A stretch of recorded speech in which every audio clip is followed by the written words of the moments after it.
കർത്താവിനും മഹത്വം ഉണ്ടാകട്ടെ. ഇന്ന് രാത്രി നിങ്ങളുടെ മധ്യേ ആയിരിക്കാൻ ദൈവം നൽകിയ സാവകാശങ്ങൾക്കായി ദൈവത്തിന് സ്തോത്രം പറയുകയാണ്. കഴിഞ്ഞ രണ്ടാഴ്ചയോളമായി ശാരീരികമായി അല്പമായ ക്ലേശങ്ങളിലൂടെ കടന്നുപോയി. പ്രത്യേകിച്ച് ഇവിടുത്തെ ഈ തണുപ്പ് അങ്ങോട്ട് ഉൾക്കൊള്ളാൻ നിങ്ങൾക്ക് കഴിഞ്ഞെങ്കിലും എനിക്ക് അത്രയും അങ്ങോട്ട് കഴിഞ്ഞില്ല. ദൈവത്തിന് സ്തോത്രം ഉണ്ടാകട്ടെ. പ്രത്യേകിച്ച് തൊണ്ടയ്ക്ക് വളരെ പ്രയാസങ്ങളുണ്ടായിരുന്നു. എങ്കിലും കർത്താവിൻ്റെ സന്നിധി പ്രാർത്ഥിക്കുകയും ദൈവത്തിൽ ആശ്രയിക്കുകയും ഒക്കെ ചെയ്തു. കർത്താവ് ഇത്രത്തോളം നൽകിയ വിടുതലുകളെ ഓർത്ത് ദൈവത്തിന് സ്തോത്രം ചെയ്യുകയാണ്. ഇവിടെയുള്ള ദൈവത്തിൻ്റെ ദാസനെ, ഇവിടെയുള്ള രണ്ട് സഭകളിലെ ദൈവമക്കളെ എല്ലാവരെയും ഓർത്ത് കർത്താവിന് സ്തോത്രം പറയുന്നു. ഞങ്ങളുടെ സാക്ഷ്യം ഒന്ന് പറയണമെന്നൊരു ചെറിയ ആഗ്രഹം എനിക്കുണ്ടായിരുന്നു. പക്ഷേ അത് തുടങ്ങാൻ പോയാൽ ഇവിടെ നിൽക്കത്തില്ല. അപ്പോൾ അതുകൊണ്ട് ആ ഒരു സാഹചര്യത്തിലേക്ക് പോകുന്നില്ല. ദൈവത്തിന് സ്തോത്രം. എന്നാലും ദാവീദ് പറഞ്ഞതുപോലെ മാത്രമേ പറയാനുള്ളൂ. അടിയനെ ഇത്രത്തോളം അവിടുന്ന് കൊണ്ടുവരുവാൻ അടിയനും അടിയൻ്റെ ഗ്രഹവും എന്തുള്ളൂ എന്നുള്ളതല്ലാതെ ഒന്നും പറയാനായിട്ടില്ല. ദൈവത്തിൻ്റെ മഹാദയ, കരുണ എന്നല്ലാതെ ഒന്നും പ്രശംസിപ്പാനില്ല. ഈ ഒരു വർഷത്തെക്കുറിച്ച് നമ്മൾ ചിന്തിക്കുകയാണെങ്കിൽ അനിശ്ചിതത്വങ്ങൾ നിറഞ്ഞ ഒരു വർഷമായിരുന്നു ഇത്. ദൈവത്തിന് സ്തോത്രം. നാളെ എന്ത് സംഭവിക്കും? ഏതെങ്കിലും ഒരു പ്രത്യേക വിഷയം മുമ്പിൽ കടന്നു വരുമ്പോൾ അതെങ്ങനെ കൈകാര്യം ചെയ്യുമെന്ന് നമ്മൾ പലപ്പോഴും ഭാരപ്പെട്ട സമയങ്ങളുണ്ട്. ദൈവത്തിന് സ്തോത്രം. എന്നാൽ ദൈവം അതിൻ്റെ മധ്യത്തിൽ അതാത് സമയങ്ങളിൽ നമ്മൾ ചിന്തിക്കുന്നതിനപ്പുറമായിട്ടുള്ള വിടുതലുകളെ ദൈവം നൽകിയത് ഓർത്ത് ഇന്ന് രാത്രി ദൈവത്തിനൊന്ന് മഹത്വം കരയറ്റാം. ഹല്ലേലൂയ. ദൈവത്തിന് മഹത്വം ഉണ്ടാകട്ടെ. ഏത് കാലഘട്ടത്തിലുള്ള ഭക്തന്മാരുടെ ജീവിതത്തിൽ ആ നിലകളിൽ വളരെ പ്രതിസന്ധികൾ അവരെ അഭിമുഖീകരിച്ചിട്ടുണ്ട്. ദൈവത്തിന് സ്തോത്രമുണ്ടാകട്ടെ. ദാനിയേൽ എന്ന് പറയുന്ന ഭക്തനായ മനുഷ്യൻ, ഞാൻ പറയാൻ നമുക്കറിയാം, ദൈവത്തിന് വളരെ പ്രാർത്ഥിക്കുന്ന ഒരു മനുഷ്യൻ. ശരിക്കും പറഞ്ഞാൽ കാലത്ത് ഉച്ചയ്ക്കും വൈകിട്ടും സങ്കടം ബോധിപ്പിച്ച് കരയുന്ന ഒരു മനുഷ്യൻ. ഈ മനുഷ്യൻ്റെ ജീവിതത്തിൽ ഒരു വലിയ പ്രതിസന്ധി കടന്നു വരുവാനായിട്ടിടയായി തീർന്നു. ദൈവത്തിന് സ്തോത്രം. ശക്തമായി പ്രാർത്ഥിച്ചു. ദൈവത്തിന് സ്തോത്രം ഉണ്ടാകട്ടെ. പക്ഷേ സംഭവിച്ച കാര്യം എന്താണെന്നറിയാമോ? രേഖ പ്രതികൂലമായി. ദൈവത്തിന് സ്തോത്രം. ഇന്നാ ഇനിയിപ്പോൾ എന്തോ ചെയ്യാനാ? ഏതായാലും ഇത്രയും പ്രാർത്ഥിച്ചു, രേഖ പ്രതികൂലമായി. അതുകൊണ്ട് ഇനി പ്രാർത്ഥന അങ്ങ് നിർത്തിയേക്കാം. അങ്ങനെയാണോ ദാനിയേൽ വിചാരിച്ചത്? അല്ല. 3-ാം അധ്യായത്തിലാണെന്ന് തോന്നുന്നു, അവിടെ എഴുതിയിട്ടുണ്ട്, രേഖ പ്രതികൂലമായിരിക്കുന്നു എന്ന് ദാനിയേൽ അറിഞ്ഞപ്പോൾ പതിവ് തെറ്റിച്ചില്ല. പതിവ് പോലെ യെരുശലേമിന് നേരെ തൻ്റെ കിളിവാതിലുകളെ തുറന്ന് തൻ്റെ ദൈവത്തോട് പ്രാർത്ഥിച്ചു. രാജാവ് ഒരു രേഖ ഒപ്പിടുക എന്ന് പറഞ്ഞാൽ അത് ഒപ്പിട്ട് കഴിഞ്ഞാൽ പിന്നെ ഇപ്പോഴത്തെ ഭരണം കൂട്ടൊന്നുമല്ല. അത് പിന്നെ തല പോയെന്ന് പറഞ്ഞാൽ പിന്നെ അതിനെന്തില്ല, അതിന് മാറ്റം ഇല്ല. അപ്പം ശരിക്കും പറഞ്ഞാൽ പ്രാർത്ഥിച്ച രേഖ മാറ്റുക എന്ന് പറയുന്ന കാര്യം നടക്കും. പക്ഷേ ദാനിയേൽ വിചാരിച്ച് കാണും ദൈവം ആ രേഖ വലിച്ചു കീറി ദൂരെ കളയുമെന്നായിരിക്കും ദാനിയേൽ വിചാരിച്ചത്. പക്ഷെ അതല്ല സംഭവിച്ചത്. ദൈവത്തിന് സ്തോത്രം. രേഖ അവിടെ ഇരിപ്പുണ്ട്. രേഖയ്ക്കൊന്നും ഒരു കുഴപ്പമില്ല. ഇവനെ പിടിച്ച് ഈ സിംഹങ്ങളുടെ ഗുഹയിൽ ഇട്ട് കളയണമെന്ന് തന്നെയുള്ള രേഖ അത് എഴുതിയുണ്ടാക്കി അതിനെ സീല് വെച്ച് കറക്റ്റായി രേഖ ഇരിക്കുകയാണ്. പക്ഷെ ദൈവം വിചാരിച്ചു ഈ പ്രാവശ്യം വേറെ ഒരു രീതിയിൽ ഒരു പരിപാടി ഞാൻ കണക്കാം. തമ്പുരാൻ എന്തോ എന്നറിയാമോ? രേഖ അവിടെ ഇരുന്നോട്ടെ. ദൈവത്തിന് സ്തോത്രം. ആ രേഖ അവിടെ ഇരിക്കുമ്പോൾ രേഖ നടപ്പിലാക്കപ്പെട്ടു. നടപ്പിലാക്കപ്പെട്ടത് എങ്ങനെയാ? ഇവനെ പിടിച്ച് സിംഹങ്ങളുടെ ഗുഹയിലേക്ക് എറിഞ്ഞു. രേഖ നടപ്പിലായി. പക്ഷെ ആത്യന്തികമായി രേഖ നടപ്പിലാക്കേണ്ട ഇടത്ത് ദൈവം കെട്ടി. ഇപ്പം തിന്നാമെന്ന് വിചാരിച്ച ഒരു നല്ല ഇര ആഴ്ചകളായി ദൈവത്തിന് സ്വന്തം പട്ടിണി കിടക്കുന്ന ഈ സിംഹങ്ങൾ നോക്കുമ്പോൾ ഒരു നല്ല ഇര കീഴോട്ട് വരികയാണ്.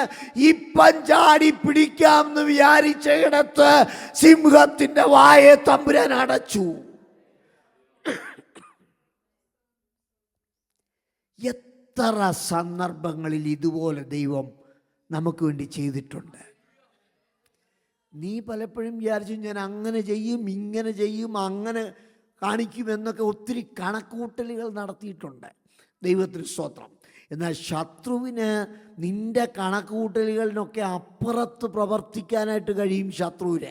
എന്നാൽ ദൈവത്തിന് സ്തോത്രം, തമ്പുരാൻ്റെ പവർ അതിനേക്കാളിലൊക്കെ വലുതാണ്. ദൈവത്തിന് സ്തോത്രമുണ്ടാകട്ടെ.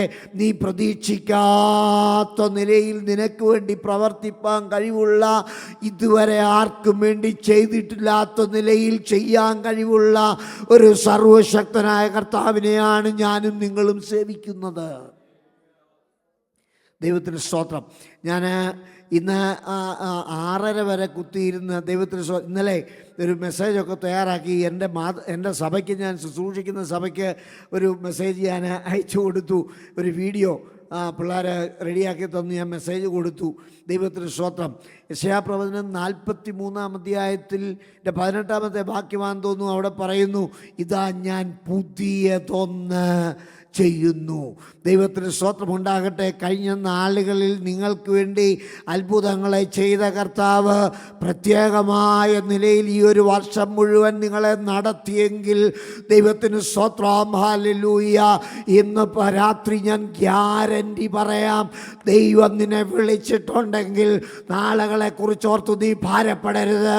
നാളെ നീ പ്രതീക്ഷിക്കുന്നതിൽ, നീ വിചാരിക്കുന്നതിലും നിരക്കുന്നതിലും അത്യന്തം പരമായി നിനക്ക് വേണ്ടി ചെയ്യുവാൻ കഴിവുള്ള ഒരു നല്ല കർത്താവ് ഇന്ന് രാത്രി നമുക്ക് വേണ്ടിയുണ്ട്. ദൈവത്തിന് സ്തോത്രം. നമ്മൾ പ്രതീക്ഷിക്കുന്ന പോലെയല്ല ദൈവം പ്രവർത്തിക്കുന്നത്. എൻ്റെ മകൻ ഇവിടെ ഇരിപ്പുണ്ട്. ദൈവത്തിന് സ്തോത്രമുണ്ടാകട്ടെ.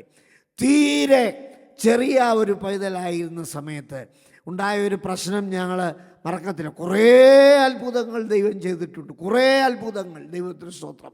അതിലൊന്നാണ് ദൈവത്തിന് സ്തോത്രം. തീരെ പൊടിക്കുഞ്ഞാണ്. ദൈവത്തിന് മഹത്വം ഉണ്ടാകട്ടെ.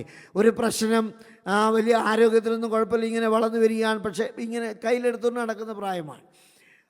രാത്രി ഒരു 11 മണി 12 മണിയൊക്കെ ആകുമ്പോൾ ഈ കുഞ്ഞങ്ങോട്ട് ഉണർന്ന് കരയാൻ തുടങ്ങി കഴിഞ്ഞാൽ ശക്തമായ കരച്ചിൽ, വായിക്കകത്തുനിന്ന് നൊരയും പതയും കൂടെ വരിക, ചൂട് കയറി അങ്ങ് കൊള്ളുകയാണ്. ഞങ്ങൾ ചെയ്യാവുന്ന പരിപാടികളൊക്കെ ചെയ്ത് ഒരു രക്ഷയുമില്ല. ദൈവത്തിന് സ്തോത്രം. അവസാനം അന്ന് തിരുവല്ലായിൽ ദൈവത്തിന് സ്തോത്രം ഈ എബ്രഹാം തരകൻ എന്ന് പറഞ്ഞ അന്നത്തെ കാലഘട്ടത്തിൽ ചിൽഡ്രൻ സ്പെഷ്യലിസ്റ്റ് ആയിരിക്കുന്ന ഒരു മനുഷ്യനാണ്. ഇയാൾ അന്ന് കാലത്ത് ഇയാളെ കാണണമെങ്കിൽ 350 രൂപ ഫീസാണ്. ദൈവത്തിന് സ്തോത്രം. അയാളെ ഞങ്ങൾ രണ്ടുപേരും കൂടെ, ഞാനും എൻ്റെ ഭാര്യയും കൂടെ കുഞ്ഞിനെയും പൊക്കിയെടുത്ത് അവിടെ ചെന്നു. ഇയാൾ ചോദ്യങ്ങളിൽ നമ്മൾ പറയുന്നൊന്നും ഇയാൾ ശ്രദ്ധിക്കുന്നില്ല. ഇങ്ങനെ കൂടിയ ഡോക്ടറാണ്. ദൈവത്തിന് സ്തോത്രം. അയാൾക്ക് ആളൊഴിഞ്ഞിട്ട് അവിടെ നേരവും ഇല്ല. ഇതെല്ലാം കേട്ടിട്ട് അയാൾ വിധി എഴുതി, എപ്പിലെപ്സിയാണ്. എന്നിട്ട് പറഞ്ഞു, ഫിനോബാർബിറ്റോൺ എന്ന് പറയുന്ന മരുന്ന് കൊടുക്കണം. ദൈവത്തിന് സ്തോത്രം. മരുന്ന് നിർത്താൻ പാടില്ല. ദൈവത്തിന് സ്തോത്രം. ഞാൻ പറയുന്ന നാൾ വരെ ഇത് കൊടുക്കണം. മരുന്നൊക്കെ തന്നു. മരുന്ന് വാങ്ങിച്ചുകൊണ്ട് വീട്ടിൽ വന്നു. ദൈവത്തിന് സ്തോത്രം. ഈ ഗുളിക പൊടിച്ച് ഈ കുഞ്ഞിന് പാലിനകത്ത് കലക്കി കുടിക്കാൻ കൊടുത്തു. കുടിച്ച് കഴിഞ്ഞു. പിന്നെ അങ്ങോട്ട് ഉറക്കം തുടങ്ങി. ദൈവത്തിന് സ്തോത്രം. രാവിലെ തുടങ്ങിയ ഉറക്കം 3 മണിയായിട്ടും തീർന്നില്ല. പിന്നെ എങ്ങനെയൊക്കെയോ 3 മണി കഴിഞ്ഞ് അങ്ങനെ ഉണർന്നു. ദൈവത്തിന് സ്തോത്രം. എൻ്റെ അമ്മ ഒരു സ്കൂൾ അധ്യാപികയായിരുന്നു. ദൈവത്തിന് സ്തോത്രം. അപ്പോൾ അമ്മ പറഞ്ഞു, ഇത് ഇങ്ങനെ അങ്ങോട്ട് ഉറങ്ങാൻ തുടങ്ങിയാൽ അത് ശരിയാകുകയില്ല, ഇത് കുടച്ചിലുണ്ടാക്കും. അപ്പം അതുകൊണ്ട് അതും ശരിയാകുകയില്ല. ഈ മരുന്ന് കൊടുത്താലും ആ ബുദ്ധിക്ക് പ്രശ്നമുണ്ടാകും. ദൈവത്തിന് സ്തോത്രമുണ്ടാകട്ടെ. മരുന്ന് കൊടുത്തില്ലെങ്കിലും പ്രശ്നമുണ്ടാകും. അപ്പോൾ 2 നാൾ ഞങ്ങൾ ഞരങ്ങി. ഒടുക്കം ഒരു ഗവൺമെൻറ് ആയുർവേദ ഡോക്ടറെ പോയി കണ്ടു. അയാൾ പറഞ്ഞു, ഈ മരുന്ന് കൊടുക്കാൻ ആര് പറഞ്ഞു? ഈ മരുന്ന് കൊടുത്താൽ ബുദ്ധി കെട്ടുപോകും, ബുദ്ധിയില്ലാത്ത ഒരു പപ്പറ്റായിട്ട് ഇങ്ങനെ അവിടെ ഇരുന്ന് പോകത്തേ ഉള്ളൂ, ഈ മരുന്ന് കൊടുക്കാൻ പാടില്ലെന്ന് പറഞ്ഞു. ദൈവത്തിന് മഹത്വം ഉണ്ടാകട്ടെ. അതുകൊണ്ട് ഞാനൊരു ആയുർവേദ എണ്ണ തരാം. എൻ്റെ ശബ്ദം കേൾക്കാമല്ലോ നിങ്ങൾക്ക്? കുഴപ്പമില്ലല്ലേ? ദൈവത്തിന് സ്തോത്രം. ഒരു എണ്ണ തന്നു. ഈ എണ്ണ ഞങ്ങൾ തലയിൽ തൂത്ത് ദിവസവും ഇങ്ങനെ കുളിപ്പിക്കും. 1-2 ദിവസത്തേക്കൊന്നും വലിയ കുഴപ്പമില്ലായിരുന്നു. പക്ഷേ 2 ദിവസം കഴിഞ്ഞപ്പോൾ പിന്നെയും പഴയ പരിപാടി തന്നെ. ഒരു രക്ഷയുമില്ല. ഞങ്ങൾ പല ഡോക്ടർമാരുടെ അടുക്കൽ കൊണ്ടുപോയി പഠിച്ച പണി 18 നോക്കി, ഒരു രക്ഷയുമില്ല. അവസാനം ഞങ്ങളുടെ മാതൃസഭയിൽ അന്ന് ജേക്കബ് ജോൺ എന്ന് പറയുന്ന ദൈവദാസൻ പഞ്ചാബിൽ നിന്ന്, പത്താൻകോട്ട് നിന്ന് ദൈവത്തിന് സ്തോത്രം നാട്ടിൽ വന്നു. അങ്ങനെ ഞങ്ങളുടെ സഭയിൽ 40 ദിവസത്തെ ഉപവാസം ഇരുന്നു. ദൈവത്തിന് സ്തോത്രം. ആ ഉപവാസ പ്രാർത്ഥന നടക്കുമ്പോൾ ഞാൻ, എൻ്റെ പിതാവ്, മാതാവ്, എൻ്റെ വൈഫ് ഞങ്ങൾ ഇത്രയും പേര് ദൈവസന്നിധിയിൽ 7 ദിവസം വെള്ളം മാത്രം കുടിച്ചുകൊണ്ട് പോകും ഈ പൈതലിന് വേണ്ടി. ദൈവത്തിന് സ്തോത്രം ഉണ്ടാകട്ടെ. 7-ാമത്തെ ദിവസം ദൈവത്തിന് സ്തോത്രം വീട്ടിൽ ഞങ്ങൾ പ്രാർത്ഥിച്ചുകൊണ്ടിരിക്കുമ്പോൾ പ്രാർത്ഥിച്ച രോഗത്തെ ശാസിച്ച് കർത്താവ് അതിന് ജയം തന്നതിനായിട്ട് സ്തോത്രമെന്ന് പറഞ്ഞു. അന്ന് ആ രോഗം നിന്നു. ഇപ്പോൾ ഇവിടെ ഇരിപ്പുണ്ട്. ബുദ്ധിക്കൊന്നും വലിയ കുഴപ്പമൊന്നുമില്ല. വലിയ കുഴപ്പമൊന്നുമല്ല, ഒരു കുഴപ്പവും ഇല്ല. ദൈവത്തിന് സ്തോത്രം. അത്യാവശ്യം മാർഗമൊക്കെ വാങ്ങിച്ചു തന്നെ സ്കൂളിലും കോളേജിലുമൊക്കെ പാസ്സാകാനിടയായത് ദൈവത്തിൻ്റെ വിശ്വസ്തതയെ ഓർത്ത് ദൈവത്തിന് സ്തോത്രം പറയുകയാണ്. ഒരു വചനഭാഗം. അപ്പം ഞാൻ പറയാൻ വന്നത് എന്താണെന്ന് ചോദിച്ചാൽ, ദൈവം നമ്മൾ ചിന്തിക്കുന്നതൊന്നും അല്ല ദൈവത്തിൻ്റെ പ്രവൃത്തി എന്ന് പറയുന്നത്. അറിയാത്ത അഗോചരമായ വഴികളുണ്ട്. ദൈവത്തിന് സ്തോത്രം. കഴിഞ്ഞ ഒരു വർഷത്തിൽ ദൈവം അങ്ങനെ നടത്തിയെങ്കിൽ നാളുകളിലും ദൈവം അങ്ങനെ തന്നെ നമ്മെ നടത്തും. ദൈവത്തിന് സ്തോത്രം. ഹല്ലേലൂയ. ഈ പഴയ പെന്തിക്കോസുകാരനും ഇപ്പോഴത്തെ പെന്തിക്കോസുകാരനും തമ്മിലുള്ള വ്യത്യാസം എന്താണെന്നറിയാമോ? പഴയ പാട്ടും അത് തന്നെയായിരുന്നു. ഞാൻ ആദ്യം പാടിയ പാട്ടിൻ്റെ ആ 2ാമത്തെ ലൈൻ, നാളെയെ കൊണ്ടെൻ മനസ്സിൽ ലവാലേശം ഭാരമില്ല, നാളെയെ ലവാലേശം ഭാരമില്ല, ഓരോ നാളും ദൈവം എന്നെ തൻ്റെ കൈകളിൽ ഞാൻ ദിനം തോറും. അപ്പം നാളെക്കുറിച്ച് എനിക്ക് ലവാലേശം ഭാരമില്ലാത്തതിൻ്റെ കാര്യം എന്താണെന്നറിയോ? ദൈവം എന്നെ പോറ്റുവന്ന് എനിക്കെന്തോ ഉണ്ട്, എനിക്ക് നല്ല ഉറപ്പ് ഉണ്ട്. ഇത് പല പുള്ളികൾക്കും ഉറപ്പില്ലെന്നുള്ള ഒരു സംഗതി. 2ാമത്തെ മറ്റൊരു വിഷയം, ദൈവം പോറ്റുന്നത് പോലെ പോരാ നീന്തിക്കുന്ന പുള്ളികളും ഉണ്ട്. അവിടെയാണ് എൻ്റെ പ്രശ്നം. ദൈവത്തിന് സ്തോത്രം. ഈ കർത്താവ് നടത്തുന്ന പോലെ അങ്ങ് പോയാൽ മതി എന്ന് ചിന്തിച്ചാൽ വല്ല ടെൻഷനും അടിക്കേണ്ട ഉണ്ടോ ദൈവദാസനെ? ഒരു ടെൻഷനും അടിക്കേണ്ട ആവശ്യം ഇല്ല. എന്നെ എങ്ങനെ നടത്തണമെന്ന് ദൈവത്തിന് നന്നായിട്ട് അറിയാം. എന്നെ നടത്തുന്ന പോലല്ല ദൈവം ഇവിടെ ഇരിക്കുന്ന ഓരോ ദൈവമക്കളെയും നടത്തുന്നു. ഓരോരുത്തരുടെയും ജീവിതത്തിൻ്റെ അനുഭവങ്ങൾ വ്യത്യസ്തമാണ്. അപ്പോൾ അതിനനുസരിച്ച് ദൈവം നടത്തും. ദൈവത്തിന് സ്തോത്രം. അപ്പോൾ അതുകൊണ്ട് ഓരോരുത്തരെയും നടത്താൻ ദൈവം വിശ്വസ്തനാണ്. ഇന്ന് രാത്രി ദൈവം നിന്നെ വിളിച്ചിട്ടുണ്ടെങ്കിൽ കർത്താവ് നടത്താനും വിശ്വസ്തനാണ്. ദൈവത്തിന് സ്തോത്രം. അപ്പോൾ അതുകൊണ്ട് ഈ നാളുകളിൽ കാര്യങ്ങൾ എങ്ങനെ ആയിരിക്കും എന്ന് ഓർത്ത് ഭാരപ്പെടരുത്. ഒരു പക്ഷേ നെഗറ്റീവായിട്ടുള്ള ഒരു അനുഭവം ജീവിതത്തിൽ കടന്നു വന്നാലും ദൈവത്തിന് സ്തോത്രം, അതിനപ്പുറത്ത് നിനക്ക് വേണ്ടി അവൻ വഴിയൊരുക്കുന്ന ദൈവമാണ്. ദൈവത്തിന് സ്തോത്രം ഉണ്ടാകട്ടെ. പെട്ടെന്ന് ഞാൻ ഒരു വചനഭാഗത്തേക്ക് കടന്നു ചില കാര്യങ്ങളോട് ഓർപ്പിച്ച് ഇരിപ്പാൻ ആഗ്രഹിക്കുകയാണ്. ഉൽപ്പത്തി പുസ്തകം 35-ാം അധ്യായത്തിൻ്റെ 1 മുതൽ 3 വരെയുള്ള വാക്യങ്ങൾ ഒന്ന് വായിച്ചു.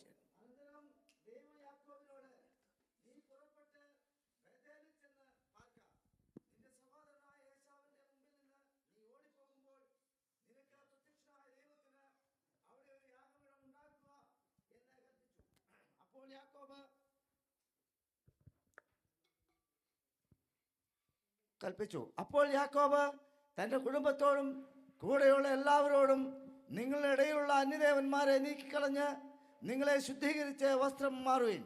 നാം പുറപ്പെട്ട് ബഥേലിലേക്ക് പോകാം. എൻ്റെ കഷ്ടകാലത്ത് എൻ്റെ പ്രാർത്ഥന കേൾക്കുകയും ഞാൻ പോയ വഴിയിൽ എന്നോടുകൂടെ ഇരിക്കുകയും ചെയ്ത ദൈവത്തിന് ഞാൻ അവിടെ ഒരു യാഗപീഠം ഉണ്ടാക്കും എന്ന് പറഞ്ഞു. ദൈവത്തിന് സ്തോത്രമുണ്ടാകട്ടെ. യാക്കോബ് വളരെ സാമർഥ്യമുള്ള ഒരു മനുഷ്യനായിരുന്നു. ദൈവത്തിന് സ്തോത്രം. അമ്മയുടെ കൂടെ ഇങ്ങനെ പറ്റിപ്പിടിയായിട്ട് നടന്ന ഒരു ചെറുക്കനാണ്. ദൈവത്തിന് സ്തോത്രം. സാധുശീലൻ എന്നൊക്കെ പറയുന്നെങ്കിൽ ഇവൻ ആൾ ഭയങ്കര സ്മാർട്ടായിരുന്നു. അപ്പോൾ അപ്പനെ കണ്ണു കാണാൻ വയ്യാത്ത അപ്പനെ കളിപ്പിച്ച് ദൈവത്തിന് സ്തോത്രം കുറച്ച് അനുഗ്രഹം വാങ്ങിച്ചു. ഈ ഓരോരുത്തരും എന്തൊക്കെയാണോ ചെയ്യുന്നത് അതിൻ്റെ കൂലി മുതലും പലിശയും ചേർത്ത് ഇവിടുന്ന് പോകുന്നതിന് മുമ്പേ കിട്ടും. അത് യാക്കോബ് ഒരു വലിയ തെളിവാണ്. ദൈവത്തിന് സ്തോത്രം. കണ്ണു കാണാൻ വയ്യാത്ത അപ്പനെ കളിപ്പിച്ചു, ചേട്ടനെ കളിപ്പിച്ചു. ദൈവത്തിന് സ്തോത്രം. ഇവൻ മരിക്കുന്നതിന് മുമ്പ് പിള്ളേർ കുറേ വർഷം ഇയാളെ എന്ത് ചെയ്തു അറിയത്തില്ലയോ? യോസേപ്പ് മരിച്ചെന്നും പറഞ്ഞുകൊണ്ട് അവൻ്റെ അങ്കി ഊരി പിന്നെ ഒരു കാട്ടുമൃഗത്തെ കൊന്ന് അതിൻ്റെ ചോരയ്ക്കകത്ത് ഇവൻ്റെ അങ്കി മുക്കി അപ്പനെ കൊണ്ട് കാണിച്ചു. ദീർഘവർഷങ്ങൾ ഈ മനുഷ്യൻ വേദനയോടെ മുന്നോട്ട് പോകേണ്ടതായിട്ട് വന്നു. ദൈവത്തിന് സ്തോത്രം. പോട്ടെ, ഇന്ന് നമ്മുടെ വിഷയം അതല്ല.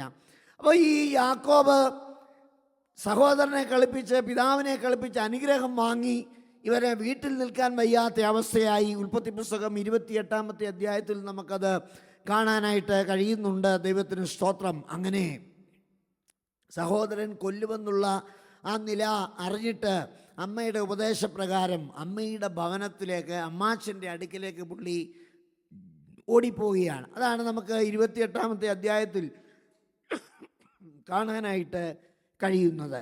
ദൈവത്തിന് സ്തോത്രം. ഇതാ ഇരുട്ട് മൂടിക്കിടക്കുന്ന ഒരു വനപ്രദേശം, കാട്ടുമൃഗങ്ങളുടെ ശബ്ദമല്ലാതെ മറ്റൊന്നും കേൾക്കാൻ കഴിയാത്ത ഒരു സ്ഥലം, ഇരുട്ട് മൂടിയ ഒരു സ്ഥലം. ദൈവത്തിന് സ്തോത്രം. ഇവൻ ആരാണെന്നറിയോ? അമ്മയുടെ ചൂട് പറ്റി കിടന്നിരുന്ന ഒരു ചെറുക്കനാണ്. ദൈവത്തിന് സ്തോത്രം.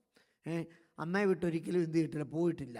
ജീവിതത്തിൽ ഒറ്റപ്പെട്ടു. അവൻ്റെ ജീവിതത്തിൽ ദൈവത്തിന് ആരും സഹായമില്ലാത്ത ഒരു സാഹചര്യം അവൻ്റെ ജീവിതത്തിലുണ്ടായി. ഭയപ്പെടുത്തുന്ന ഒരു സാഹചര്യം അവൻ്റെ ജീവിതത്തിലുണ്ടായി. ഒറ്റയ്ക്കായ സാഹചര്യം ജീവിതത്തിലുണ്ടായി. ദൈവത്തിന് സ്തോത്രമുണ്ടാകട്ടെ. എന്നാൽ അതിൻ്റെ മധ്യത്തിൽ അവന് വേണ്ടി ഇറങ്ങി വന്ന ഒരു കർത്താവ്.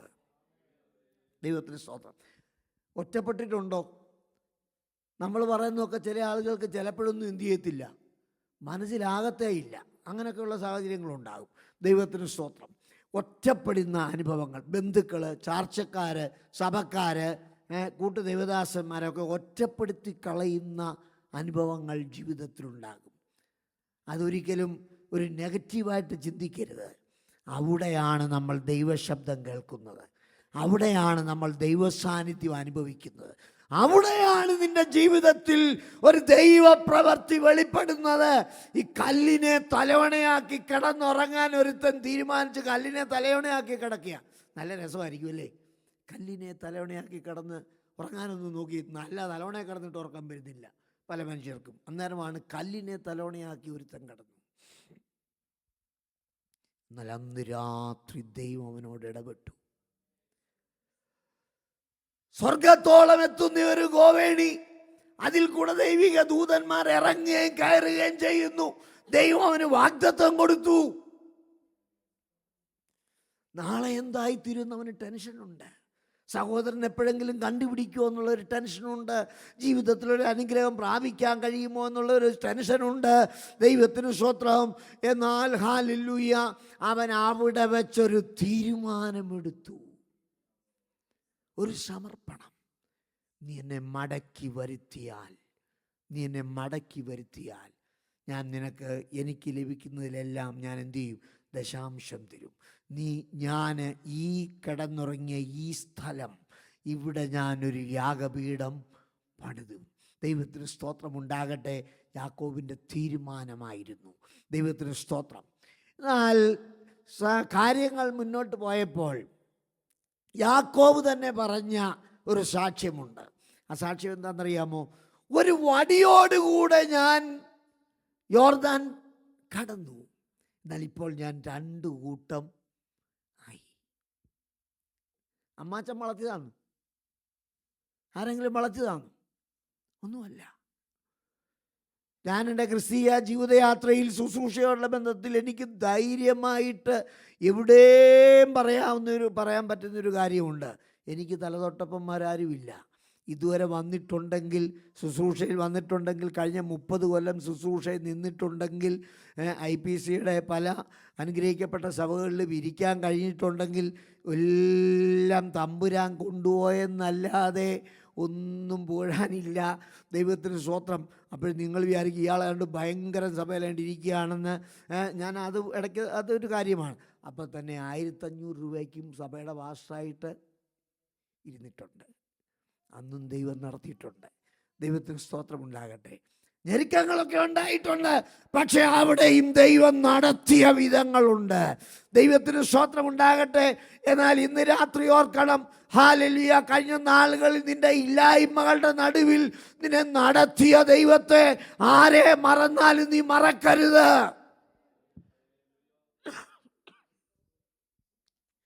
യാക്കോബ് തീരുമാനമൊക്കെ എടുത്തു. പക്ഷേ കാലം മുന്നോട്ട് പോയപ്പോൾ, ആടുമാടുകൾ വർദ്ധിച്ചപ്പോൾ, സൗകര്യങ്ങൾ വർദ്ധിച്ചപ്പോൾ എന്താ സംഭവിച്ചത്? എടുത്ത തീരുമാനം അങ്ങ് മറന്നു, അതങ്ങ് മാറ്റി വെച്ചു. ദൈവത്തിന് സ്തോത്രമുണ്ടാകട്ടെ. 33-ാം അധ്യായത്തിൻ്റെ 16-17 വാക്യങ്ങളൊന്ന് വായിച്ചേ.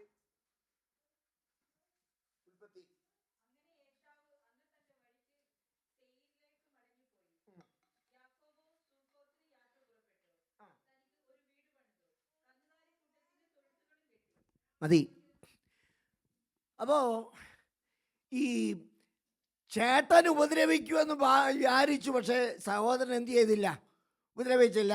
അപ്പോൾ ഇപ്പം സഹോദരന് അനുകൂലമായി ആടുമാടുകളെല്ലാമായി, പിള്ളേരെയൊക്കെ കിട്ടി, എല്ലാമായി കഴിഞ്ഞോണ്ടേ പുള്ളി എന്തോ ചെയ്തെന്നറിയാവോ? സുക്കോത്തിന് പോയി, ശേഖേമിലേക്ക് പോയി. അവിടെ ചെന്ന് പുള്ളിക്കാരൻ നല്ല പിന്നെ എന്താ പറയുന്നത്, ഈ എരുത്തിലൊക്കെ കെട്ടി. നിങ്ങളുടെ ഭാഗത്ത് എരുത്തിൽ നിന്നാണോ ഇതിന് പറയുന്നത് എനിക്കറിയത്തില്ല. ആണോ? പശുവിനെയൊക്കെ കെട്ടുന്നതിന് തൊഴുത്ത്. തൊഴുത്ത്, അതാ കുറച്ചുകൂടെ നല്ലൊരു വാക്ക്. തൊഴുത്ത്. അപ്പോൾ ഇതൊക്കെ കെട്ടി പുള്ളി അവിടെ അങ്ങ് താമസം ഉറപ്പിച്ചു. ദൈവം വിടുമോ? ദൈവസന്നിധിയിൽ നീ ഒരു തീരുമാനമെടുത്തിട്ടുണ്ടെങ്കിൽ ആ തീരുമാനത്തിൽ നിന്റെ തല പോയാൽ നീ പുറകോട്ട് പോകരുത്. ഞാൻ 13 വയസ്സുള്ളപ്പോൾ പ്രസംഗിക്കാൻ തുടങ്ങിയ ഒരുത്തനാണ്. പിന്നെ ഒരുപാട് നാളുകൾ ദൈവത്തെ വെട്ടിച്ച് നടന്നു. കാരണം എനിക്ക് ഉപദേശിയാകുക എന്ന് പറയുന്നത് ഇത്രത്തോളം കലിയുള്ളൊരു കാര്യം വേറെ ഇല്ലായിരുന്നു. ദൈവത്തിന് സ്തോത്രം. എന്നാൽ തമ്പുരാൻ പിടിച്ച് വളച്ചൊടിച്ച് അവസാനം കൊണ്ടൊരു മൂലയ്ക്ക് കൊണ്ട് ചവിട്ടി ഒതുക്കി. അങ്ങനെ മുഴുവൻ സമയം വേലയ്ക്കിറങ്ങാനിടയായി തീർന്നു. എൻ്റെ 10ാമത്തെ വയസ്സിൽ വെള്ളത്തിൽ വീണ് വെള്ളം കുടിച്ച് കീഴോട്ടും താഴോട്ടും ഞാനിങ്ങനെ പൊങ്ങിയതാണ്. ലാസ്റ്റ് മൊമെൻറ്റിൽ ആരോ കണ്ടു വന്ന് ഓടിച്ചാടി വന്ന് എന്നെ ആ വെള്ളത്തിൽ നിന്ന് വലിച്ചു പൊക്കി എടുത്തു. ദൈവത്തിന് സ്തോത്രം. എന്നാൽ ചില വർഷങ്ങൾ കഴിഞ്ഞപ്പോൾ, ഒരു 10 വർഷം കൂടെ കഴിഞ്ഞ് ഞാൻ അന്നും അതിൻ്റെ സാഹചര്യം പറയുമ്പോൾ ഇനി ആ സമയം അങ്ങ് തീരും. അതുകൊണ്ട് ഞാൻ ഒരു സഭയിൽ, കുഴിക്കാല എന്ന് പറയുന്ന ഒരു സ്ഥലത്ത് ഒരു ശുശ്രൂഷയ്ക്ക്, ഒരു സഭായോഗത്തിന് ഞാൻ പോയി. എൻ്റെ ഒരു സുഹൃത്തിൻ്റെ കെയർ ഓഫിൽ. അവിടെ എനിക്ക് വചനം ശുശ്രൂഷിക്കാനായിട്ട് അവസരം ലഭിച്ചു. ആ വചന ശുശ്രൂഷ കഴിഞ്ഞ് ഞാൻ പുറത്തേക്ക് ഇറങ്ങി വരുമ്പോൾ, കുഴിക്കാല എന്ന് പറയുന്ന അന്നത്തെ കാലത്ത് വലിയ സഭയാണ്, ദൈവത്തിന് സ്തോത്രം. ഇറങ്ങി വരുമ്പോൾ ഞാൻ ആയുസ് കണ്ടിട്ടില്ലാത്ത, അന്നൂടെ കൂട്ടി ആദ്യമായിട്ട് കാണുന്ന ഒരു സഹോദരി, ഒരു മിഡിൽ ഏജ്ഡ് സഹോദരിയാണ്, എൻ്റെ അടുത്തോട്ട് വന്നേച്ച് പറഞ്ഞു, ഇന്നും നിങ്ങൾ പറഞ്ഞ ആലോചന മുഴുവനും നിങ്ങൾക്ക് വേണ്ടി കൂടെ ഉള്ളതാണ്. 10ാമത്തെ വയസ്സിൽ നിന്നെ ഞാൻ വെള്ളത്തിനകത്തുനിന്ന് വലിച്ചെടുത്തത് നീ എൻ്റെ വേല ചെയ്യാൻ വേണ്ടിയാണ്. ഞാൻ തല കറങ്ങി അവിടെ വീണില്ലെന്നുള്ളതേ ഉള്ളൂ. ദൈവത്തിന് സ്തോത്രം ഉണ്ടാകട്ടെ. ദൈവം അത്ഭുതങ്ങളുടെ ദൈവമാണ്. ദൈവസന്നിധിയിൽ നമ്മൾ എടുത്ത തീരുമാനങ്ങളിൽ നിന്ന് നമ്മൾ പുറകോട്ട് പോയാൽ ദൈവം നമ്മളായിട്ട് വട്ടം കറക്കുമെന്നുള്ള കാര്യം ഇന്ന് രാത്രി നമ്മൾ മറക്കരുത്. യാക്കോബ് സൗകര്യങ്ങൾ വർദ്ധിച്ചപ്പോൾ ഇതാ എടുത്ത തീരുമാനം മറന്നുപോയി. കഷ്ടകാലത്ത് എടുത്ത ഒരു തീരുമാനം, ആരുമില്ലാതെ ഇരുന്നപ്പോൾ, സഹായിപ്പാൻ ആരുമില്ലാതിരുന്നപ്പോൾ എടുത്ത ഒരു തീരുമാനം, ആ തീരുമാനം യാക്കോബ് സൗകര്യപ്രദമായി മറന്നുപോയി. പക്ഷെ തമ്പുരാൻ മറക്കത്തില്ല. ഈ ഒരു വർഷത്തിൽ എന്തെല്ലാം തീരുമാനങ്ങൾ ദൈവസന്നിധിയിൽ എടുത്തിട്ടുണ്ട്? അത് നിവർത്തിക്കാനായിട്ട് കഴിഞ്ഞിട്ടുണ്ടോ? നമ്മുടെ തീരുമാനങ്ങളൊക്കെ ഈ പട്ടി പുതപ്പ് വാങ്ങിച്ചതുപോലെ ആയി പോകരുത്. അതെന്താണെന്നറിയാമോ? ഒരിക്കലൊരു പട്ടി ഉണ്ടായിരുന്നു. പട്ടി ഇങ്ങനെ കിടന്നുറങ്ങുമ്പോൾ രാത്രിയിൽ ഭയങ്കര തണുപ്പായിരുന്നു. അപ്പോൾ പട്ടി തീരുമാനിച്ചു, നാളെ നേരം വെളുക്കട്ടെ ഞാനൊരു പുതപ്പ് വാങ്ങിച്ചേക്കാം. അങ്ങനെ തീരുമാനിച്ചു. പിറ്റേ ദിവസം രാവിലെ ആയപ്പോൾ നല്ല എന്താ പറയുന്നത്, സൂര്യൻ്റെ വെയിൽ ഉദിച്ച് കഴിഞ്ഞപ്പം നല്ല ചൂട്. പട്ടി കാര്യം അങ്ങ് മറന്നുപോയി, പുതപ്പ് വാങ്ങിച്ചില്ല. ചുരുക്കം പറഞ്ഞാൽ ഇങ്ങനെ എല്ലാ ദിവസവും രാത്രി കാലങ്ങളിൽ തണുപ്പ് വന്നപ്പോൾ പുതപ്പ് വാങ്ങിക്കാമെന്ന് പട്ടി തീരുമാനിച്ചു. പക്ഷേ രാവിലെ സൂര്യൻ ഉദിച്ച് കഴിഞ്ഞ് നല്ല ചൂടായതുകൊണ്ട് ആ കാര്യം അങ്ങ് പറഞ്ഞു. ചുരുക്കം പറഞ്ഞാൽ ആയുസ്സിൽ പട്ടി പുതപ്പ് വാങ്ങിച്ചില്ല. മനസ്സിലായോ? തീരുമാനങ്ങളൊക്കെ എടുക്കുന്നുണ്ട്. സാധാരണ പെന്തിക്കോസുകാർ തീരുമാനമെടുക്കുന്നത് എപ്പോഴാണ് പാസ്റ്ററെ? 31-ാം തീയതി, ഡിസംബർ 31-ാം തീയതി.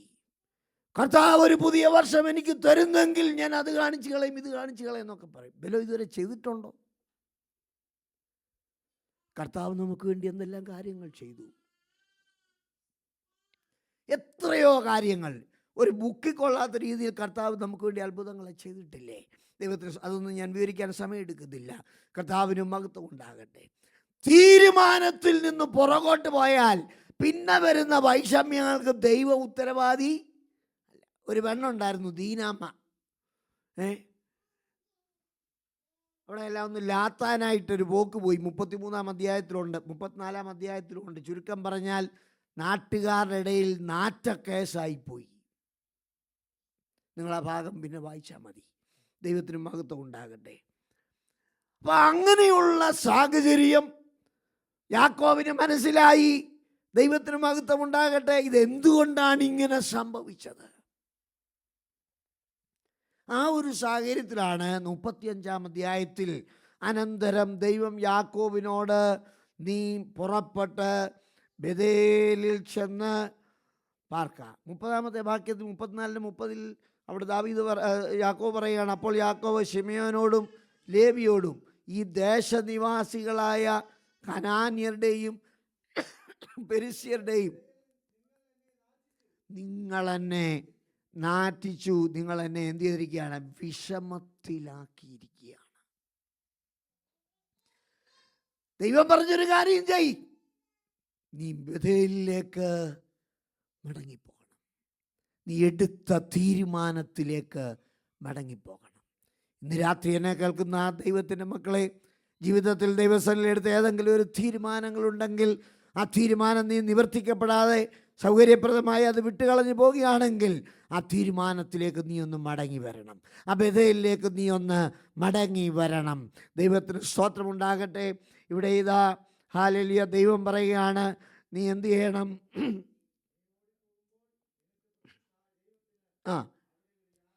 നിനക്ക് പ്രത്യക്ഷനായ ദൈവത്തിന് നീ അവിടെ ഒരു യാഗപീഠമുണ്ടാക്കുക. ഈ പഴയ നിയമ ഭക്തന്മാരൊക്കെ അനുഗ്രഹിക്കപ്പെടാനുള്ള കാരണം എന്താണ്? ചിന്തിച്ചിട്ടുണ്ടോ? അബ്രഹാം അനുഗ്രഹിക്കപ്പെട്ടു, ഇസ്ഹാക്ക് അനുഗ്രഹിക്കപ്പെട്ടു. അവരൊക്കെ ചെന്നിടത്തെല്ലാം ആദ്യം ചെയ്ത കാര്യം കൂടാരം പണിയുക എന്നുള്ളതല്ല, കുറ്റി വലിച്ചു കെട്ടുക എന്നുള്ളതല്ല. കൂടാരം പണിയുന്നതിന് മുമ്പ് യാഗപീഠം പണിതു. പെന്തിക്കോസുകാരായ ദൈവമക്കളെ, നമ്മുടെ വീട്ടിലെ യാഗപീഠം എങ്ങനെയുണ്ട്? യാഗപീഠം അങ്ങനെ ഉണ്ട്? നിൻ്റെ വീട്ടിൽ ആരാധന വല്ലതും ഉണ്ടോ? പാട്ടും പ്രാർത്ഥനയും വല്ലതും ഉണ്ടോ?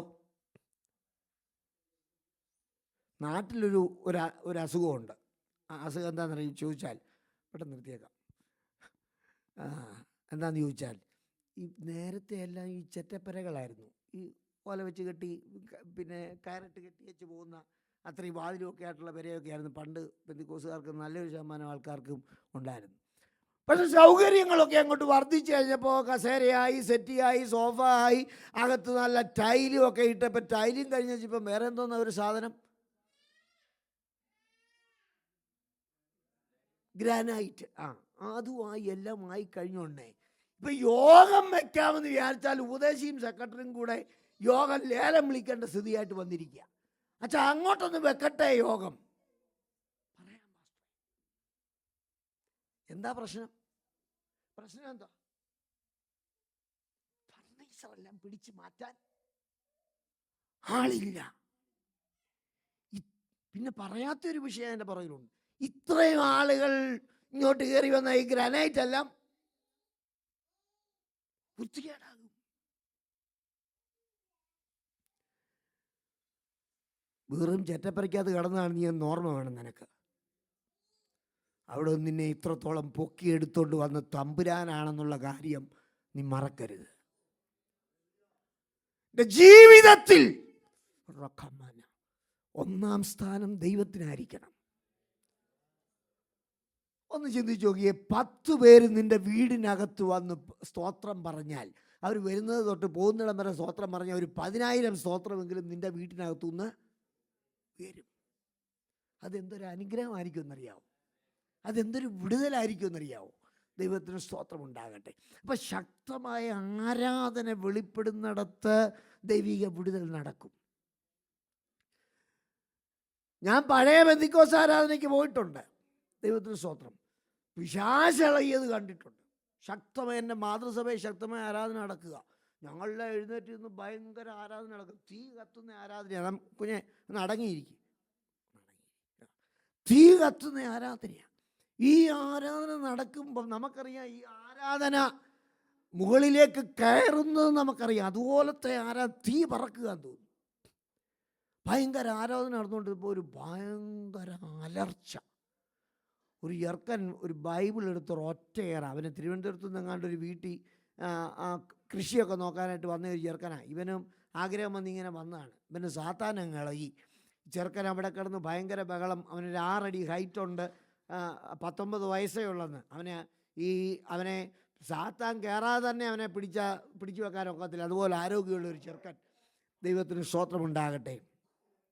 അവിടെ ഞങ്ങളുടെ സഭയിൽ അന്നിരിക്കുന്നത് 4 അടി ഹൈറ്റുള്ള, 4 അടി എന്ന് ഞാൻ പറഞ്ഞ ഒട്ടും അതിശയോക്തിയല്ല, 4 അടി ഹൈറ്റുള്ള ഇറുക്കിൽ പോലിരിക്കുന്ന ഒരു പാസ്റ്ററാണ്.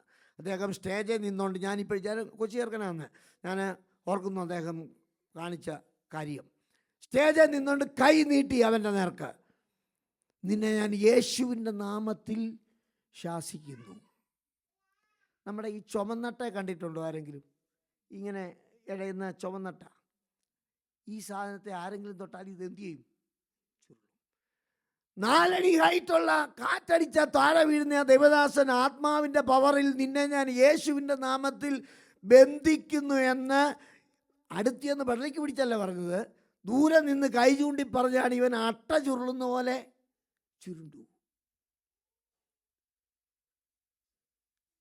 അവിടെ കിടന്ന് ബഹളം വയ്ക്കാൻ തുടങ്ങി. യേശുവിൻ്റെ നാമത്തിൽ നിൻ്റെ വായെ ഞാൻ ബന്ധിക്കുന്നു എന്ന് പറഞ്ഞു. വായ അടഞ്ഞു.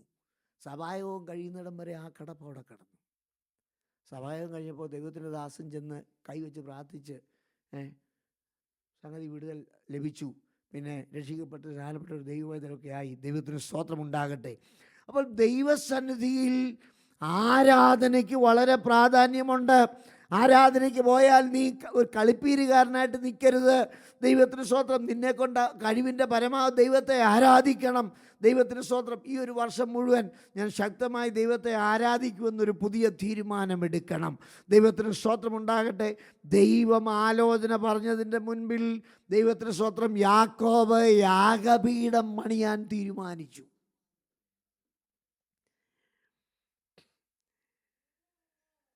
ആ രണ്ടാമത്തെ വാക്യം ഒന്ന് വായിച്ചു, 35:2.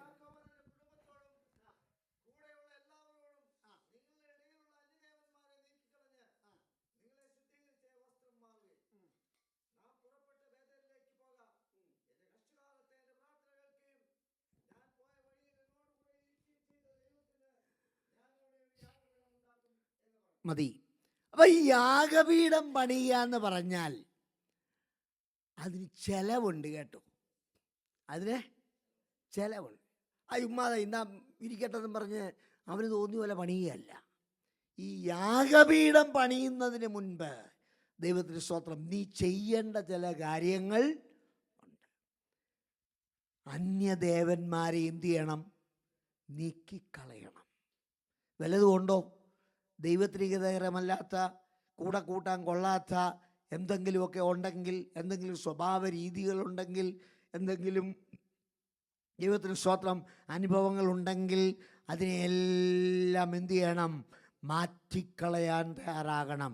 ദൈവത്തെക്കാൾ അധികമായി നീ എന്തിനെങ്കിലും സ്നേഹിക്കുന്നുണ്ടെങ്കിൽ അത് നിൻ്റെ ജീവിതത്തിൽ അതൊരു കെണിയാണ്, അത് വിഗ്രഹമാണ്.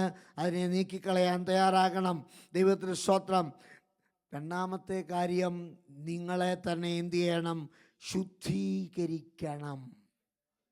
ഒരു വലിയ ശുദ്ധീകരണം. എബ്രായ ലേഖനം 12-ാം അധ്യായത്തിൽ കർത്താവ് പറയുന്ന വചനം ഇങ്ങനെ നമ്മൾ വായിക്കുന്നുണ്ട്: ദൈവത്തിൻ്റെ ഇഷ്ടമോ നിങ്ങളുടെ ശുദ്ധീകരണം തന്നെ. ദൈവത്തിൻ്റെ ഇഷ്ടം നിങ്ങൾ ഈ വർഷത്തിൽ കാരുണ്യ ലോട്ടറി അടിക്കണമെന്നുള്ളതല്ല. ദൈവത്തിൻ്റെ ഇഷ്ടം നിങ്ങളുടെ ശുദ്ധീകരണമാണ്. അടുത്ത വാക്യം അതാണ് അതിനെക്കാട്ടി പ്രധാനപ്പെട്ടത്. ശുദ്ധീകരണം കൂടാതെ ആരും കർത്താവിനെ കാണുകയില്ല. സെൻട്രൽ പാസ്റ്ററാന്ന് പറഞ്ഞാലും ശുദ്ധീകരണം കൂടാതെ ആരും കർത്താവിനെ കാണുകയില്ല. ദൈവത്തിന് സ്തോത്രം. വെളിപ്പാട് പുസ്തകത്തിൽ നമ്മളിങ്ങനെ വായിക്കുന്നു: കുഞ്ഞാടിൻ്റെ കല്യാണം വന്നുവല്ലോ, അവൻ്റെ കാന്തയും തന്നെത്താൻ ഒരുക്കിയിരിക്കുന്നു. ലോകത്തിൽ നടക്കുന്ന കല്യാണങ്ങൾക്കെല്ലാം ആ ബ്രൈഡിനെ ഒരുക്കാൻ ആളുണ്ട്. അതിപ്പോൾ ഒരു വലിയ കച്ചവടമായി തീർന്നിരിക്കുകയാണ്. ദൈവത്തിന് സ്തോത്രം. എന്നാൽ ദൈവസഭയെ കുഞ്ഞാടിൻ്റെ കല്യാണത്തിന് വേണ്ടിയുള്ള ഒരുക്കമെന്ന് പറയുന്നത് പിന്നെ നാട്ടുകാരെ ഒരുക്കുന്നതല്ല. എന്നെ നിങ്ങൾക്ക് ഒരുക്കാനൊക്കത്തില്ല, നിങ്ങളെ എനിക്കൊരുക്കാനൊക്കത്തില്ല. പിന്നെ കർത്താവ് തരുന്ന വചനം ഒക്കെ പറയാമെന്നുള്ളതേ ഉള്ളൂ. ഓരോ വ്യക്തിയും തങ്ങളെ തന്നെ എന്ത് ചെയ്യണം? ഒരുക്കണം. ഈ ഒരു വർഷം തീരുന്ന ഈ സന്ദർഭത്തിൽ ദൈവത്തിൻ്റെ മക്കളെ നമ്മൾ ആ കർത്താവിൻ്റെ വരവിനോട് ഒരു വർഷം കൂടെ നമ്മൾ അടുക്കുകയാണ്. തീർന്നില്ല. നമ്മുടെ മരണത്തോട് നമ്മൾ ഒരു വർഷം കൂടെ അടുക്കുകയാണ്. നമ്മൾ ഇഷ്ടപ്പെട്ടാലും പെട്ടില്ലേലും ഈ രണ്ടിലേതെങ്കിലും ഒന്ന് ഒരിക്കൽ നമ്മൾ അഭിമുഖീകരിക്കേണ്ടതായിട്ട് വരും. അപ്പം അതുകൊണ്ട് ശുദ്ധീകരണത്തോടെ ഓരോ ദിവസങ്ങളിലും നമുക്ക് മുൻപോട്ട് പോകാനായിട്ട് ഇടയായിത്തീരണം. മാത്രമല്ല വസ്ത്രം മാറണം. വസ്ത്രം വല്ല ഗുണവും ഉണ്ടാകണമെങ്കിൽ വസ്ത്രം എന്ത് ചെയ്യണം? മാറണം. അതിനെക്കുറിച്ച് എനിക്ക് കുറേ കാര്യങ്ങൾ പറയാൻ താല്പര്യമുണ്ടെങ്കിലും ഇപ്പം അത് പറയാൻ പോയാൽ ശരിയാകില്ല. ദൈവത്തിന് സ്തോത്രം. അങ്ങനെ അവിടെ ഒരു വസ്ത്രം മാറി പുറപ്പെട്ട് ബഥേലിലേക്ക് പോയി. എന്ന് പറഞ്ഞാൽ ദൈവ സാന്നിധ്യമുള്ള ബഥേലിലേക്ക് മടങ്ങിപ്പോയി. ദൈവ സാന്നിധ്യം അനുഭവിക്കുന്നുണ്ടോ? പാട്ട് പാടുന്നുണ്ട്, സ്തോത്രം പറയുന്നുണ്ട്, ഗ്ലോറി പറയുന്നുണ്ട്. പക്ഷേ എൻ്റെ ചോദ്യം, ദൈവ സാന്നിധ്യം അനുഭവിക്കുന്നുണ്ടോ? നിന്റെ വ്യക്തിപരമായ പ്രാർത്ഥനയിൽ ദൈവ സാന്നിധ്യം അനുഭവിക്കുന്നുണ്ടോ? നീ ഏകയായിട്ടിരുന്ന് 10 സ്തോത്രം പറയുമ്പോൾ ഒരു സാന്നിധ്യം അനുഭവിക്കുന്നുണ്ടോ? ഇല്ലെങ്കിൽ എങ്ങാണ്ട് കുഴപ്പമുണ്ട്. ദൈവത്തിന് സ്തോത്രം. അതുകൊണ്ട് ബഥേലിലേക്കൊന്ന് മടങ്ങി വരണം. നീ കണ്ടതിനെല്ലാം നീക്കിക്കളഞ്ഞ് ഒരു പുതിയ തീരുമാനത്തോടെ, ഒരു പുതിയ സമർപ്പണത്തോടെ നിന്റെ വസ്ത്രം മാറി ശുദ്ധീകരണം പ്രാപിച്ച് ഈ ബഥേലിലേക്ക് മടങ്ങി വന്നാൽ നിനക്ക് ദൈവ സാന്നിധ്യം അനുഭവിപ്പാനായിട്ട് കഴിയും. ഞാൻ എൻ്റെ വാക്കുകൾ ഇവിടെ ചുരുക്കട്ടെ. ദൈവത്തിന് സ്തോത്രം ഉണ്ടാകട്ടെ. യാക്കോബ് അവിടെ യാഗപീഠം പണിതു. ആ യാഗപീഠം ആരാധനയെ കാണിക്കുന്നതാണ്. ആ യാഗപീഠം ആഴമായ ദൈവിക സ്നേഹത്തെ കാണിക്കുന്നതാണ്. ആ യാഗപീഠം ദൈവത്തിന് സ്തോത്രം സേവനം ചെയ്യാനുള്ള മനസ്സിനെയാണ് അവിടെ കാണിക്കുന്നത്. ദൈവത്തിന് സ്തോത്രം. ദൈവസന്നിധി തീരുമാനമെടുത്ത് ദൈവത്തിലേക്ക് മടങ്ങി വന്നു കഴിഞ്ഞപ്പോൾ ദൈവത്തിന് സ്തോത്രം അതിൻ്റെ 9-10 വാക്യങ്ങളൂടെ വായിച്ചാട്ട് ഞാൻ പെട്ടെന്ന് അവസാനിപ്പിക്കാം.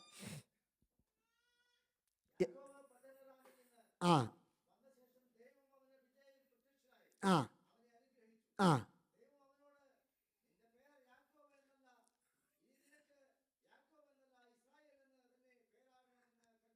ദൈവം അവന് അഡ്രസ്സ് മാറ്റി.